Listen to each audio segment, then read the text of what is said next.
পোৱালি বৰ্ডিং কৰিলে আপোনালোকে এটা বস্তু চাব যে ধৰক এইটো বৰ্ডাৰ যিটো বৰ্ডাৰ আছে এই বৰ্ডাৰৰ ভিতৰত কিন্তু যিখিনি পোৱালি আছে চাব পাৰিছে পোৱালিখিনি কিন্তু এভাৰেজ হিচাপত সবখিনি জেগাতে ঘূৰি আছে মানে সবখিনি জেগাতে ঘূৰি আছে এভাৰেজ আপোনালোকে চাব পাৰিছে আপোনালোকক ভালকৈ দেখাই দি আছোঁ একে জেগাতে কিন্তু লাইটৰ তলত আহি জমা হোৱা নাই বা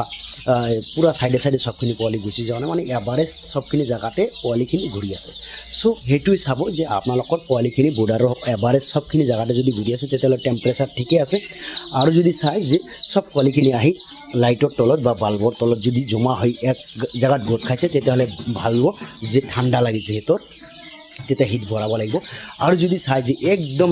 একদম পুৰা সাইডে সাইডে পুৰা সাইডে সাইডে গুচি গৈছে তেতিয়াহ'লে ভাবিব যিহেতুৰ গৰম লাগিছে তেতিয়াহ'লে হিট কমাব লাগিব আপোনালোকে মেইনলি বৰ্ডিঙত এইটো ভুল নকৰিব বা এইখিনি 100% যদি মেইনটেইন কৰিব পাৰে মই গেৰাণ্টি দি ক'ব পাৰোঁ যে আপোনালোকৰ